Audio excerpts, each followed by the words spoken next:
Hello guys, आपका स्वागत है एक और नई वीडियो में। चलिए बिना किसी देरी के शुरू करते हैं। जैसा कि हमने पिछले एपिसोड में देखा था, लियान और यूनर पाथवे के साथ रून्स में एंटर कर चुके होते हैं और जाओ भाई वहाँ पे उस टेक्निक की और प्रैक्टिस करने के लिए रुक चुका था। अब आगे एपिसोड की शुरुआत में हमें दिखाया जाता है कि जाओ भाई वहाँ पे मेडिटेशन करने लग जाता है और अपने मन में कहता है कि ये चीज टेक्निक की तरह ही सिमिलर लग रही है। कहीं ना कहीं हर एक लेयर पे हिडन सिंबल छुपे हुए हैं हर एक क्लाउड में। बाद में दिखाया जाता है कि जाओ भाई 91st layer of QI condense कर लेता है कल्टीवेशन करते हुए। तभी वो अपने मन में कहता है कि क्या यही चीज इस लेयर्स ऑफ क्लाउड में हिडन थी, लेकिन फिर भी मैं इसका कुछ ही पार्ट समझ पाया हूँ। लेकिन मैंने इतनी थोड़ी से भी मेरी कल्टीवेशन बहुत ज़्यादा इंक्रीज हो चुकी है।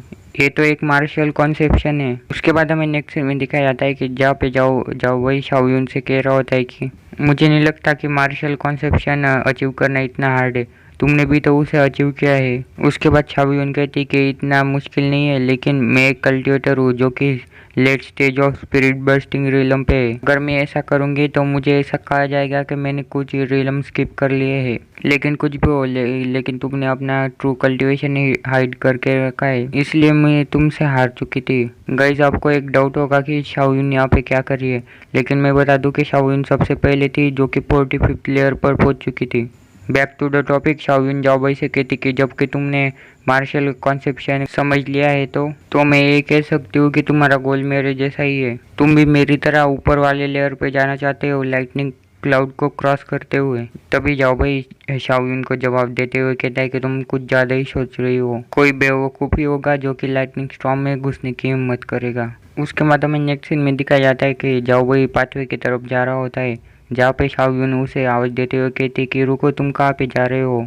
उसके जवाब में जाओ वही कहता है कि मैं इस पाथवे के साथ रून्स में एंटर करने वाला हूँ, इससे ज़्यादा मुझे कुछ नहीं चाहिए। उसके बाद हमें शाओयुन का सीन दिखाया जाता है जो कि गुस्सा में कहते हैं कि तुम डरपोक कहीं के भाड़ में जाओ, और वहाँ से उड़ते हुए जाने लगती है और जाते हुए कहती कि तुम अपना नेचुरल टैलेंट वेस्ट कर रहे हो। उसके बाद हमें जाओ भाई दिखाया जाता है जो कि अपने मन में कह रहा होता है कि मैं अगर इससे ऊपर की लेयर पे गया तो मैं ज़्यादा लोगों के नज़रों में आ जाऊंगा, इसलिए मुझे ये नहीं चाहिए। उसके बाद हमें दिखाया जाता है कि जाओ भाई पाथवे के पोर्टल के अंदर जाने की कोशिश करता है लेकिन जा नहीं पाता। जाओ भाई अपना हाथ पोर्टल के अंदर डालने की कोशिश करता है लेकिन पोर्टल उसे बाहर फेंक देता है। उसके बाद जाओ भाई पोर्टल के आसपास घूमकर चेक करने लगता है कि क्या गड़बड़ हुई है और कहता है कि ये पाथवे क्यों ऐसे डार्क हो रहा है और ऐसे क्यों छोटा होता जा रहा है। क्या ऐसा हो सकता है कि लिमिटेड लोग ही इस पोर्टल के अंदर जा सकते हैं। नेक्स्ट सीन में हमें दिखाया जाता है कि जाओ भाई नीचे वाले पाथवे के पोर्टल की तरफ जाने लगता है जो कि नीचे वाली लेयर वाला पाथवे होता है,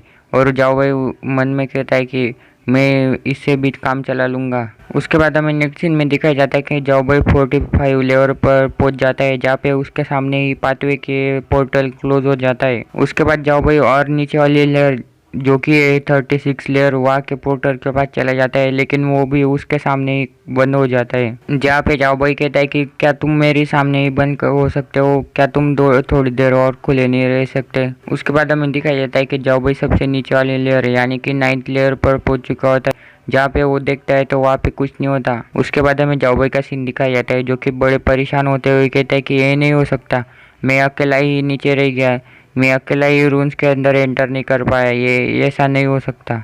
उसके बाद जाओ भाई ऊपर जाते हुए कहता है कि जैसा कि मेरी समझ में आया है कि हायर लेयर वाले वो पोर्टल धीरे धीरे बंद होते हैं जबकि नीचे वाले जल्दी से बंद होते हैं, इसलिए मुझे हायर लेयर वाले पाथवे के पास जाना होगा, इसके साथ मैं रूम्स में एंटर कर सकता हूँ। नेक्स्ट सीन में हमें दिखाया जाता है कि जाओ भाई 54 लेयर पर पहुंच चुका होता है जहाँ पे लाइटनिंग स्टॉर्म होता है। जाओ भाई कहता है कि अगर मैं रूम्स में जल्दी से जल्दी एंटर नहीं किया तो मेरा बहुत ज़्यादा टाइम वेस्ट हो जाएगा। उसके बाद जाओ भाई एक पिल निकालते हुए कहता है कि ये पिल मुझे अंडर वाटर थॉम में से मिली है। तभी जाओ भाई पिल खा लेता है और कहता है कि इस पिल के साथ मैं बहुत ज़्यादा अपनी क्यूआई को रिगेन कर सकता हूँ। उसके बाद जाओ भाई लाइटनिंग स्टॉर्म की तरफ बढ़ते हुए कहता है कि मेरा चैलेंज एक्सेप्ट करो। ऐसा कहते ही जाओ भाई पर जोरदार बिजली गिर जाती है। बिजली का झटका खाने के बाद जाओ भाई कहता है कि मैं एक्सेप्ट नहीं कर सकता, मुझे लाइटनिंग स्ट्राइक रोक नहीं सकती। उसके बाद जाओ भाई बहुत ज़्यादा पिल निकाल लेता है और कहता है कि मेरे पास बहुत ज़्यादा क्यूआई रिस्टोरिंग पिल्स है,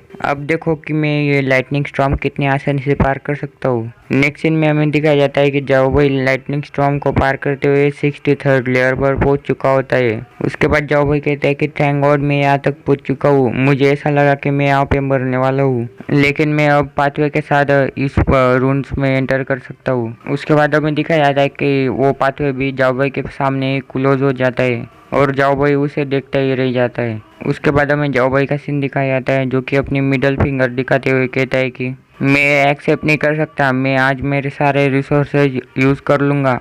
तुम्हें क्या लगता है मैं तुम्हारे रूम्स के अंदर एंटर नहीं कर सकता? नेक्स्ट सीन में हमें जाओ भाई दिखाया जाता है जो कि अपने चारों तरफ शील्ड बनाते हुए लाइटनिंग स्टॉर्म में से जा रहा होता है और अपने मन में कहता है कि राइडिंग द हेवन टेक्निक और मेरा मार्शल कॉन्सेप्शन और भी परफेक्ट होते गए जैसे जैसे मैं और ऊपर वाली लेयर पर जाता गया। लेकिन अब मेरे पास और ज़्यादा टाइम बचा नहीं है, इसलिए मैं अपनी टेक्निक को परफेक्ट करते ऐसे ही जाते हुए परफेक्ट करूँगा। नेक्स्ट सीन में हमें दिखाया जाता है कि जाओ भाई पर जोरदार लाइटनिंग स्ट्राइक हो जाती है जहाँ पे जाओ भाई कहता है कि तुम मेरे कॉन्जेंशियल कल्टिवेटेड बॉडी को अंडर एस्टिमेट मत करो।